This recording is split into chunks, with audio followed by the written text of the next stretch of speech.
चमकपुर गांव में गोपाल नाम का एक लड़का रहता था।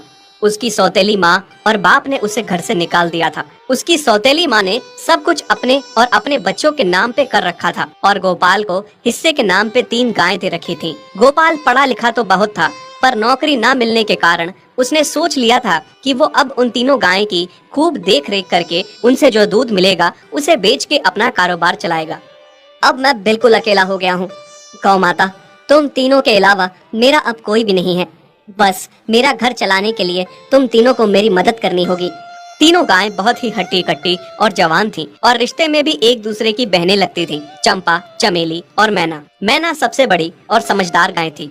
चंपा गर्भवती थी और चमेली को अभी अभी बच्चा हुआ था। वो दूध दे रही थी, जिसके दूध को बेच के गोपाल का थोड़ा बहुत घर चल रहा था। पर गोपाल को अब चंपा और मैना पे पूरा भरोसा था कि जब उनका बच्चा हो जाएगा तो वो खूब दूध देने लगेंगी और जिससे उसका कारोबार अच्छे से सेट हो जाएगा। देखा चमेली बहन, हमारे मालिक को कितनी उम्मीदें हैं हम तीनों से।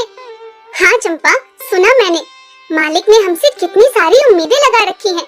और उम्मीद रखे भी क्यों ना, कितना समय खर्च करते हैं मालिक हम पे और कितनी सेवा करते हैं हमारी, कितना खिलाते पिलाते हैं हमें। और फिर हम मालिक की उम्मीदों पे खरा ना उतरेंगी तो धिक्कार है हमारी जिंदगी पर। सही कह रही हो बहन तुम। चलो हम तो मालिक के लिए कुछ ना कुछ कर ही लेंगे। तुमने बच्चा दे दिया है, दूध भी दे रही हो, मैं भी गर्भवती हूँ। थोड़े दिनों में मैं भी बच्चे को जन्म दे दूंगी, फिर दूध भी देने लगूंगी। लेकिन इस मैना दीदी को देखो, हम दोनों से बड़ी हैं, एक बार भी बच्चा न दे पाई आज तक। क्या इसका फर्ज नहीं बनता मालिक के लिए कुछ? ये तो बड़ी है, हमसे ज्यादा इसको मालिक के लिए करना चाहिए था, लेकिन हम छोटी होकर इतना सोच रहे हैं। तुम दोनों ऐसा क्यों कह रही हो? क्या गलत कह रहे हैं हम? सही तो कह रहे हैं। कितने सालों से बांझ पड़ी हो तुम। ऐसा कैसे कह सकती हो तुम? बच्चा देना ना देना मेरे हाथ में थोड़ी ना है। मैं भी तो माँ बनना चाहती हूँ ना। मैं भी चाहती हूँ कि दूध दूँ और मालिक को मेरे दूध से कुछ फायदा हो। अरे तुम क्या बच्चा दोगी जो इतने सालों से नहीं दे पाई? तुम ये ख्वाब लेना बंद करो कि तुम बच्चा दोगी और तुम्हारे दूध से मालिक को कोई फायदा होगा।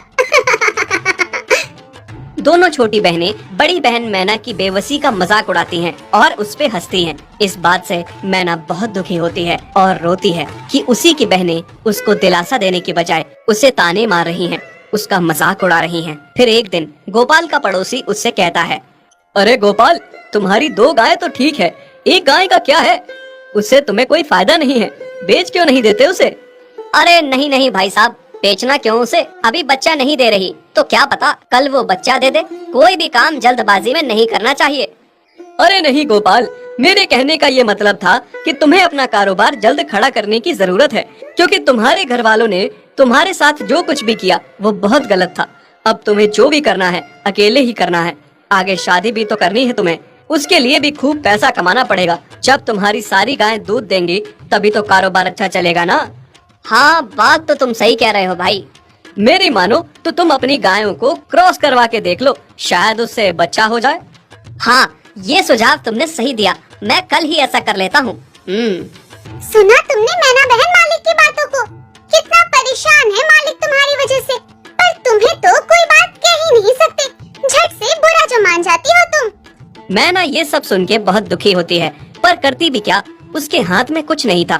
गोपाल ने मैना को क्रॉस करवा के भी देखा, पर उसका भी कोई फायदा नहीं हुआ। गोपाल, जो सुझाव मैंने तुम्हें दिया था, क्या वो तुमने आजमाया? हाँ भाई, वो भी करके देख लिया, पर उसका भी कोई असर ना हुआ। ये गाय किसी काम की नहीं है गोपाल, मेरी मानो तो इसे बेच दो। मैं सोच रहा हूँ एक बार फिर से क्रॉस करवा के देखता हूँ, शायद कोई बात बन जाए। देख लो, पर मुझे नहीं लगता। देखा, इन लोगों को भी पता चल गया, तुम बच्चा नहीं दे सकती, तुम बांझ ही रहोगी। सही कह रही हो तुम दीदी, इतने जतन करने के बाद भी बच्चा नहीं हो रहा, तो अब क्या होगा? गोपाल मैना को एक बार फिर से क्रॉस करवा लेता है।